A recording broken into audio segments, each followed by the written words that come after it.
ಮಾನ್ಯ, ಹಾ ಮಾವ. ನನ್ ಕನ್ನಡಕ ಸಿಗ್ತಾ ಇಲ್ಲ, ಸ್ವಲ್ಪ ಎತ್ ಕೊಡ್ತೀಯನಮ್ಮ? ಹಾ ಮಾವ, ತರ್ತೀನಿ, 1 ನಿಮಿಷ.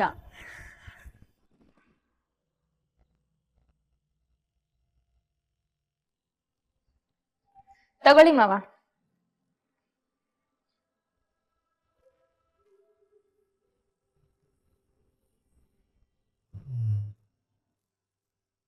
ಥ್ಯಾಂಕ್ಸ್ ಕಣಮ್ಮ. ಕನ್ನಡಕನೇ ಸಿಗ್ತಿರ್ಲಿಲ್ಲ, ಕನ್ನಡಕ ಕೊಟ್ಟಿದ್ದು ಕಣ್ಣು ಬಂದಂಗಾಯ್ತು. ಅಯ್ಯೋ ಮಾವ, ಇದಕ್ಕೆಲ್ಲ ಥ್ಯಾಂಕ್ಸ್ ಯಾಕೆ? ನೀವು ಕನ್ನಡಕನ ಅಲ್ಲಿ ಇಲ್ಲಿ ಇಟ್ಟು ಹುಡ್ಕೋದು ಸಾಮಾನ್ಯ, ಅಷ್ಟಕ್ಕೆಲ್ಲ ಥ್ಯಾಂಕ್ಸಾ? ಮಾನ್ಯ, ಹಾ, ನೀನ್ ಮನೇಲಿದ್ರೆ ಯೋಚನೆನೇ ಇಲ್ಲಮ್ಮ. ಮನೆ ಕೆಲಸ ಎಲ್ಲ ಎಷ್ಟು ಚೆನ್ನಾಗಿ ಮಾಡ್ತೀಯ, ನಗ್ನಗ್ತಾ ಕೆಲಸ ಮಾಡ್ತೀಯಮ್ಮ. ನನಗೆ ತುಂಬಾ ಸಂತೋಷ ಆಗುತ್ತೆ. ಮಾವ, ಆ ದೇವ್ರು ನನ್ಗೆ ಇಷ್ಟು ಒಳ್ಳೆ ಗಂಡನ್ನ ಕೊಟ್ಟಿದ್ದಾರೆ, ಅದ್ರ ಜೊತೆಗೆ ಇಷ್ಟು ಒಳ್ಳೆ ಅತ್ತೆ ಮಾವ ಎಲ್ಲರೂ ಇಷ್ಟು ಚೆನ್ನಾಗಿ ನೋಡ್ಕೋತಾ ಇದ್ದೀರಾ ಅಂದ್ಮೇಲೆ ನಿಮ್ಮನ್ ಚೆನ್ನಾಗಿ ನೋಡ್ಕೊಳ್ತಾ ಇದ್ರೆ ಹೇಗೆ? ನಂಗೆ ಸ್ವಲ್ಪ ಕೆಲಸ ಇದೆ, ಬಂದೆ.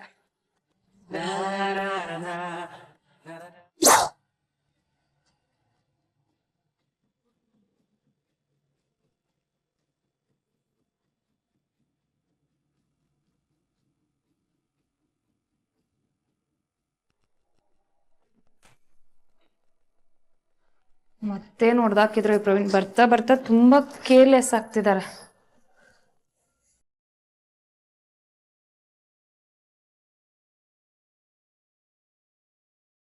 ನಾವು ಪ್ರತಿ ಹೆಣ್ಣಿನ ಜೀವನನೂ ನೋಡ್ತೀವಿ. ಮಮತೆ ಕೊಡೋ ತಾಯಿಯಾಗಿ, ಮುದ್ದಿನ ಮಗಳಾಗಿ, ಪ್ರೀತಿ ಕೊಡೋ ಹೆಂಡತಿಯಾಗಿ 3 ರೀತಿ ಹೆಣ್ಣು ಕಾಣಿಸ್ಕೋತಾಳೆ. ಅದರಲ್ಲೂ ಹೆಂಡತಿಯಾಗಿ ಅರ್ಧಾಂಗಿಯಾಗಿ ಗಂಡನ ಕೈ ಹಿಡಿದು ಅವನ ಕಷ್ಟ ಸುಖಗಳಲ್ಲಿ ಭಾಗಿಯಾಗಿ ಅವನ ಬೇಕು ಬೇಡಗಳನ್ನು ಪೂರೈಸ್ತಾ ಅವನಿಗೆ ಮಾರಲ್ ಸಪೋರ್ಟ್ ಆಗಿ ನಿಲ್ತಾಳೆ ಹೆಂಡತಿ. ಇಲ್ಲಿ ಮಾನ್ಯ ಪ್ರವೀಣನ ಜೀವನದಲ್ಲಿ ನಿರ್ವಹಿಸಿದ ಪಾತ್ರ ಕೂಡ ಇಂಥದ್ದೇ. ಇಷ್ಟೆಲ್ಲ ಪ್ರೀತಿ ವಿಶ್ವಾಸದಿಂದ ಇದ್ದ ಪ್ರವೀಣನ ಜೀವನದಲ್ಲಿ ಒಂದು ದುರ್ಘಟನೆ ನಡೆಯುತ್ತೆ. ಅದರಿಂದ ಅವನು ತತ್ತರಿಸಿ ಹೋಗ್ತಾನೆ. ಹೊರ ಬರೋಕಾಗದೆ ತನ್ನ ಜೀವನನೇ ಮುಗಿಸ್ಕೊಳ್ಳೋಕೆ ಹೊರಡ್ತಾನೆ. ಎಷ್ಟೋ ವರ್ಷ ಅನ್ಯೋನ್ಯವಾಗಿ ಸಂಸಾರ ಮಾಡಿಕೊಂಡಿದ್ದ ದಂಪತಿಗಳು ಕೂಡ ತಮ್ಮ ಮಧ್ಯೆ ಇರೋ ಸಮಸ್ಯೆಯನ್ನ ಒಬ್ರಿಗೊಬ್ರು ಹೇಳ್ಕೊಳ್ಳೋಕ್ ಆಗದೆ ಒದ್ದಾಡ್ತಿರ್ತಾರೆ. ಮಾನ್ಯ ಮತ್ತು ಪ್ರವೀಣ್ ಅಂಥ ಸಮಸ್ಯೆಯಿಂದ ಒದ್ದಾಡ್ತಿದ್ರ. ಪ್ರವೀಣ್ ಸುಯಿಸೈಡ್ ಮಾಡ್ಕೊಳ್ಳೋ ಹಂತಕ್ಕೆ ಯಾಕೆ ಹೋಗಿತ್ತು? ಬನ್ನಿ ನೋಡೋಣ.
ಸಂತೋಷ ಆಯ್ತೇನಪ್ಪ, ನೀನ್ ಇಷ್ಟಪಟ್ಟು ಹುಡುಗಿ ಜೊತೆ ಮದುವೆ ಆಯ್ತಲ್ವಾ?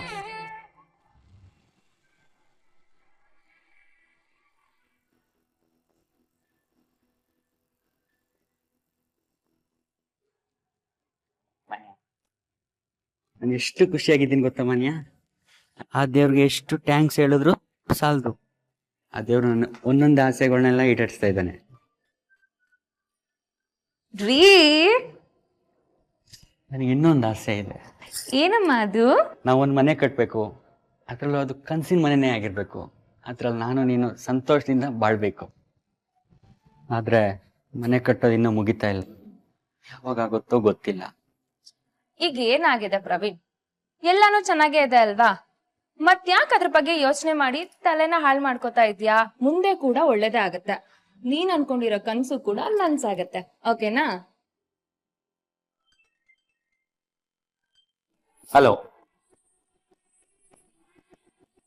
ಹಾ,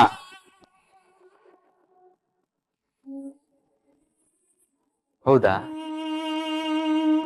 ಸರಿ, ನಾನು ಬೆಳಗ್ಗೆ ಬರ್ತೀನಿ.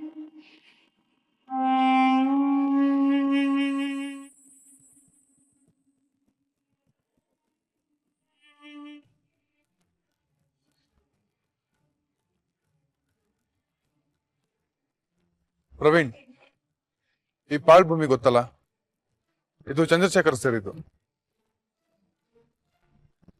ಯಾವ ಚಂದ್ರಶೇಖರ್? ಚಂದ್ರ ಬಿಲ್ಡರ್ಸ್ ಓನರ್ ಚಂದ್ರಶೇಖರ್ ಅಂತ. ಅವಂದೇ ಈ ಪ್ರಾಪರ್ಟಿ ಅಲ್ಲ. ನೀನ್ ಮನೆ ಕಟ್ಬಾರ್ದು ಅಂತ ಕೋರ್ಟ್ನಿಂದ ಸ್ಟೇ ಆರ್ಡರ್ ತಂದಿರೋದು ಅವನೇ. ಅದೇ ಯಾಕೆ? ಸುಮ್ನೆ ಹೊಡ್ಕೊಂಡಿರೋ ಜಾಗ ಅಲ್ಲ ಇದು, ಲೀಗಲ್ ಆಗಿ ಪರ್ಚೇಸ್ ಮಾಡಿದೀನಿ, ಎಲ್ಲ ಡಾಕ್ಯುಮೆಂಟ್ಸ್ ಪಕ್ಕ ಇದೆ. ಅವ್ನು ಯಾವ ಕಾರಣಕ್ಕೆ ಸ್ಟೇ ಆರ್ಡರ್ ತರ್ತಾನೆ? ಅದು ಹಾಗಲ್ಲ ಪ್ರವೀಣ್. ಮದೇವ್, ಈ ಸೈಟ್ ಕೊಡ್ಸಿದ್ ನೀನು, ಈ ತರ ಡಿಸ್ಪ್ಯೂಟ್ ಇರೋ ಸೈಟ್ ಯಾಕೆ ಕೊಡ್ಸ್ದೆ? ಅಲ್ಲ, ನೀನ್ ದುಡ್ಡು ಮಾಡ್ಕೊಳಕ್ ಬೇರೆ ಯಾರು ಸಿಗ್ಲಿಲ್ವಾ ಮಾದೇವ್? ನಾನೇ ಸಿಕ್ಕಿದ್ನಾ? ಇಲ್ಲ ಪ್ರವೀಣ್, ನಿನಗ್ ಮೋಸ ಮಾಡೋ ಉದ್ದೇಶ ನಂದಲ್ಲ. ನಾನು ಜೆನ್ಯೂನ್ ಪ್ರಾಪರ್ಟಿನ ಕೊಡ್ಸಿದ್ದು. ಆದ್ರೆ ಇಲ್ಲ, ನಿನ್ ಮಾತು ನಾನು ನಂಬಲ್ಲ. ಆಗ್ಲೇ ಅರ್ಧಕ್ಕೆ ಮನೆ ಕಟ್ಟಾಗಿದೆ, ಈಗ ನಿಲ್ಸು ಅಂದ್ರೆ ನಾನು ಹೇಗ್ ನಿಲ್ಸ್ಲಿ? ನಾಳೆ ಈ ಜಾಗ ನಂದಲ್ಲ ಅಂದ್ಬಿಟ್ರೆ ನಾನು ಎಲ್ಗೋಗ್ಲಿ? ಇಲ್ಲ ಪ್ರವೀಣ್, ಹಾಗೇನು ಆಗಲ್ಲ. ನಾನು ಇದ್ದೀನಲ್ಲ, ಯಾಕೆ ತಲೆ ಕೆಡ್ಸ್ಕೊಳ್ತೀಯ? ನೋಡ್ ಮಾದೇವ್, ನಾನು ದುಡ್ಡು ಕೊಟ್ಟು ತಗೊಂಡಿದ್ದೀನಿ. ನನಗೆ ಮೋಸ ಮಾಡೋದು, ಅನ್ಯಾಯ ಮಾಡೋದು ಏನಾದ್ರು ಗೊತ್ತಾದ್ರೆ ನಾನ್ ನಿಮ್ನ ಸುಮ್ಮನೆ ಬಿಡಲ್ಲ. ನನ್ ಗೊತ್ತು ಏನ್ ಮಾಡ್ಬೇಕು ಅಂತ, ನಾನು ಮಾಡ್ತೀನಿ. ಪ್ರವೀಣ್, ನಾವು ನಿಮ್ಮ ಸೈಟ್ ವಿಷಯದಲ್ಲಿ ಏನು ತೀರ್ಮಾನ ತಗೊಳಕ್ಕಾಗಲ್ಲ. ಯಾಕಂದ್ರೆ ಅದಾಗಲೇ ಕೋರ್ಟಲ್ಲಿದೆ. ನಾವು ಹೇಳೋದೇನಂದ್ರೆ, ಕೋರ್ಟ್ ಏನು ತೀರ್ಮಾನ ತಗೊಳುತ್ತೋ ತಗೊಳ್ಳಿ. ಹಾಗಾದ್ರೆ ಸುಮ್ನಿದ್ ಬಿಡು ಅಂತಾನೆ ಸರ್ ನೀವ್ ಹೇಳೋದು? ನನ್ಗೆ ಅನ್ಯಾಯ ಆಗಿದೆ ಸರ್.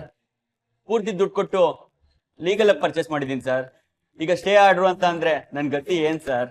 ನೋಡಿ, ನೀವು ಬೇರೆ ಏನೂ ಮಾಡೋಕ್ಕಾಗಲ್ಲ. ಆದ್ರೆ ಒಂದು ಕೆಲಸ ಮಾಡ್ಬೋದು, ಒಂದು ಕೌಂಟ್ರ್ FIR ಫೈಲ್ ಮಾಡಿ. ಸರ್, ಅಷ್ಟೇ ಮಾಡೋಕ್ಕೂ ನೋಡಿ ನಿಮ್ಮ ಬೈ.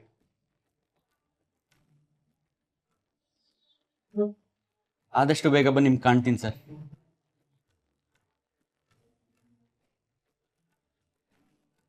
ಈ 3-4 ತಿಂಗಳಲ್ಲಿ ಈ ತರ ಕೇಸು 8ನೇದು ರಿಜಿಸ್ಟರ್ ಆಗಿದೆ. ಇದೆಲ್ಲರ ಹಿಂದೆ ಬಿಲ್ಡರ್ ಚಂದ್ರಶೇಖರ್ ಎದ್ದು ಕಾಣ್ತಾ ಇದ್ದಾನೆ. ಪಾಪ ಅಮಾಯಕರಿಗೆ ಸ್ಟೇ ಆರ್ಡರ್ ತಂದ್ಬಿಟ್ಟು ತೊಂದರೆ ಕೊಡ್ತಾ ಇದ್ದಾನೆ. ಅವನ ಮೇಲೆ ಒಂದು ಕಂಡಿಟ್ಟಿರಿ.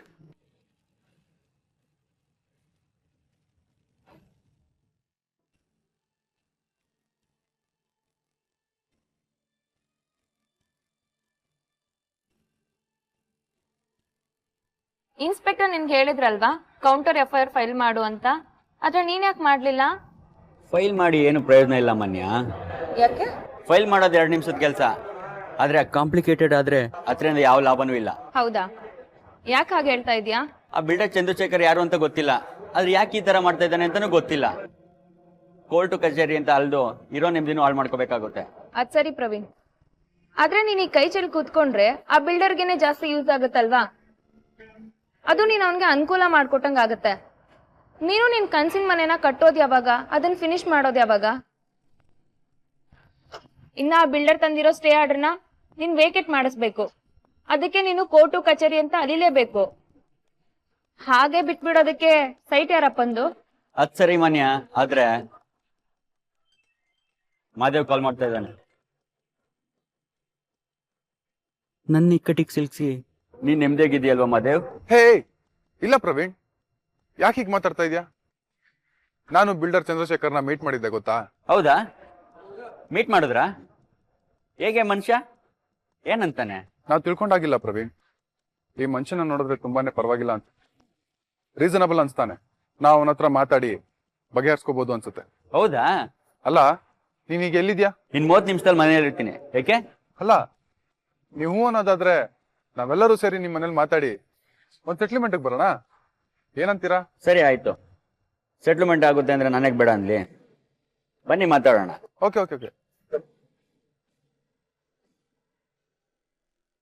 ಏನಾಯ್ತು? ಇಮಿಡಿಯೇಟ್ಲಿ ಮನೆಗೆ ಹೋಗ್ಬೇಕು.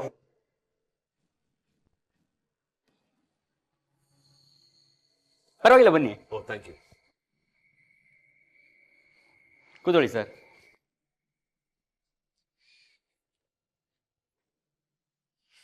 ಕೂತ್ಕೊಂಬದೆ.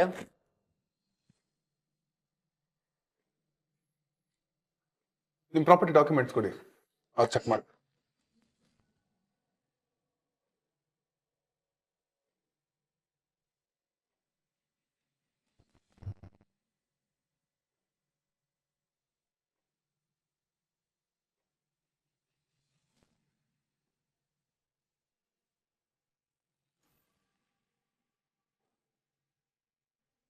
ಒಂದು ಮನೆ ಕಟ್ಕೋಬೇಕು ಅನ್ನೋದು ನನ್ನ ಆಸೆ ಸರ್. ಆದರೆ ನೀವು ಸ್ಟೇ ಆರ್ಡ್ರು ತಂದ್ಬಿಟ್ಟು ನನ್ನ ಕನಸಿಗೆ ಕಲ್ಬಿದ್ದೋಗಿದೆ. ನಾನು ಲೀಗಲ್ ಆಗಿ ಪರ್ಚೇಸ್ ಮಾಡಿದ್ದೀನಿ ಸರ್. ನೋಡಿ ಪ್ರವೀಣ್, ಬೆಂಗಳೂರಲ್ಲಿ ಒಂದು ಸೈಟ್ ತಗೊಂಡು ಅದ್ರಲ್ಲಿ ಮನೆ ಕಟ್ಟೋದು ಎಷ್ಟು ಕಷ್ಟ ಅಂತ ನಂಗೆ ಚೆನ್ನಾಗಿ ಗೊತ್ತಾಗುತ್ತೆ. ನೀವು ಮನೆ ಕಟ್ಟಿದ್ರು ನನಗೇನು ಅಬ್ಜೆಕ್ಷನ್ ಇಲ್ಲ. ಆದ್ರೆ ನೀವು ಮನೆ ಕಟ್ತಿರೋ ಜಾಗದಲ್ಲೇ ನನ್ನದೊಂದು ಹಳೇದೊಂದು ದೊಡ್ಡ ಪಾಳು ಬಿದ್ದಿರೋ ಭೂಮಿ ಇದೆ. ಅದ್ರಲ್ಲಿ ನೀವು ಮನೆ ಕಟ್ತಿದ್ದೀರಾ ಅನ್ನೋ ನನ್ಗೆ ಅನುಮಾನ. ಸರ್ ಇಲ್ಲ ಸರ್, ನಾನು ಯಾಕೆ ನಿಮ್ಮ ಜಾಗದಲ್ಲಿ ಕಟ್ಲಿ ಸರ್? ಅದು ನಿಮ್ಮ ಜಾಗ ಅಂತ ನನಗೆ ಗೊತ್ತೂ ಇರಲಿಲ್ಲ. ಈ ಖರೀದಿ ವಿಚಾರದಲ್ಲಿ ಏನೋ ಮೋಸ ಆಗಿದೆ ಸರ್. ನಾನು ತುಂಬಾ ಅಮೌಂಟ್ ಖರ್ಚು ಮಾಡಿದ್ದೀನಿ ಸರ್. ನೀವು ನನಗೆ ಸಹಾಯ ಮಾಡಲೇಬೇಕು ಸರ್. ಸರ್, ನನ್ನ ವೈಫು ಮಾನ್ಯ ಅಂತ.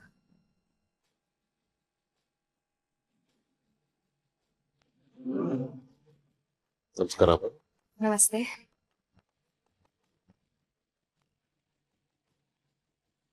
ಕಾಫಿ ಕೊಡು.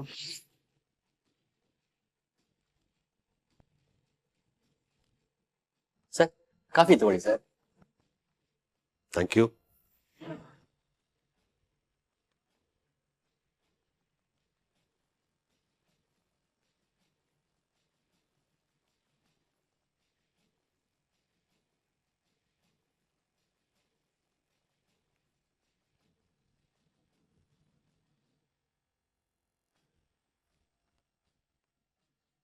ಸರ್, ಈಗ ಏನ್ ಮಾಡೋಣ ಸರ್? ಇದಕ್ಕೇನಾರ ದಾರಿ ಇದೆಯಾ? ನನ್ನ ಮನೆ ಕಟ್ಟಲೇಬೇಕು ಸರ್.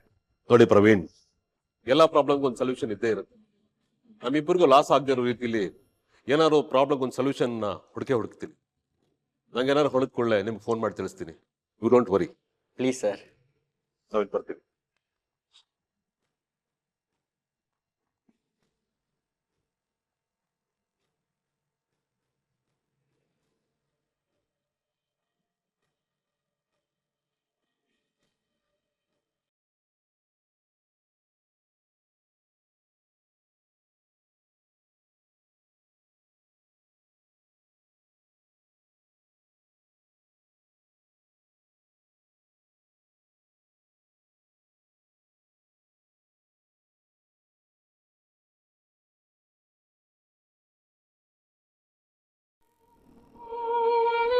ರವೀಣ, ಏನಾಯ್ತು? ಯಾಕೆ ಊಟ ಮಾಡ್ತಿಲ್ಲ? ದಿನ ಊಟ ಬಡಿಸ್ತಿದ್ದಂಗೆ ಲ್ಯಾಪ್ಟಾಪ್ ಹಿಡ್ಕೊಂಡು ವರ್ಕ್ ಮಾಡ್ತಾ ಕೂತಿರ್ತಿದ್ದೆ. ಇವತ್ತೊಂದು ತುತ್ತು ತಿಂದಿಲ್ವಲ್ಲ, ಏನಾಯ್ತು? ಪ್ರವೀಣ್, ಅಮ್ಮ ನಿಮ್ಮನ್ನೇ ಮಾತಾಡಿಸ್ತಿರೋದು. ಏನಪ್ಪ ಯೋಚನೆ ಮಾಡ್ತಾ ಇದೀಯಾ? ತಿನ್ನೋ ತಟ್ಟೆ ಮುಂದಿಟ್ಕೊಂಡು ಏನ್ ನೀನ್ ಅವಸ್ಥೆ? ನಾವು ಕಟ್ಟಿಸ್ತಿರೋ ಮನೆ ಅರ್ಧಕ್ಕೆ ನಿಂತೋಗಿದೆ ಅಮ್ಮ. ಕೋರ್ಟಲ್ಲಿ ಕೇಸ್ ಆಗಿದೆ. ಕೂತ್ರೆ ನಿಂತ್ರೆ ನನಗೆ ಯೋಚನೆ ಆಗ್ಬಿಟ್ಟಿದೆ ಅಮ್ಮ. ಏನ್ ಮಾಡ್ಬೇಕು ಅಂತ ಗೊತ್ತಾಗ್ತಿಲ್ಲ. ತಲೆ ಕೆಟ್ಟೋಗಿದೆ. ಅಲ್ಲ ಕಣೋ, ಸೈಟ್ ನಮ್ದು ಅಂತ ಅನ್ನೋದಕ್ಕೆ ಪ್ರಾಪರ್ ಡಾಕ್ಯುಮೆಂಟ್ಸ್ ಇದೆ. ನೀನ್ಯಾಕೆ ತಲೆ ಕೆಡ್ಸ್ಕೋತೀಯ? ನಮ್ದು ಅಂತ ಪ್ರೂವ್ ಮಾಡಿದ್ರೆ ಆಯ್ತು ಬಿಡು. ವಿಷಯ ಅದಲ್ಲಪ್ಪ. ಆ ಬಿಲ್ಡರ್ ಚಂದ್ರಶೇಖರ್ ಬಗ್ಗೆನೇ ಆತಂಕ ನನಗೆ. ಅವ್ನು ಸಾಮಾನ್ಯ ಮನುಷ್ಯ ಅಲ್ಲ, ಲ್ಯಾಂಡ್ ಮಾಫಿಯಾದಲ್ಲಿ ತುಂಬಾ ಫೇಮಸ್ ಆಗಿದ್ದಾನೆ. ನಮ್ಮ ಸೈಟ್ನು ಎಲ್ಲಿ ನುಂಗ್ಬಿಡ್ತಾನೆ ಅಂತ ನನಗೆ ತುಂಬಾ ಭಯ ಆಗ್ತಾ ಇದೆಯಪ್ಪ. ಪ್ರವೀಣ್, ಇಲ್ಲಿ ನೋಡು ಸ್ವಲ್ಪ. ಹೇಳು. ಏನ್ ಯೋಚನೆ ಮಾಡ್ತಿದ್ಯಾ? ನಾವೆಲ್ಲ ಕಷ್ಟಪಟ್ಟು ದುಡ್ಡು ತಗೊಂಡಿರೋ ಸೈಟ್ ಅದು. ಅಷ್ಟು ಸುಲಭವಾಗಿ ಬೇರೆಯವ್ರ ಪಾಲಾಗೋದಕ್ಕೆ ನಾವು ಬಿಟ್ಬಿಡ್ತೀವಾ? ಹಾ, ಅದ್ರ ಬಗ್ಗೆನೇ ಯಾಕೆ ಕೊರಗ್ತಾ ಇದ್ಯಾ? ಹೋರಾಟ ಮಾಡೋಣ. ಸ್ವಲ್ಪ ನಗ್ನಗ್ತಾ ಊಟ ಮಾಡು. ಹಲೋ, ನಿನ್ಗೆ ಹೇಳಿದ್ದು ಊಟ ಮಾಡು ಅಂತ. ಇವಾಗೇನು?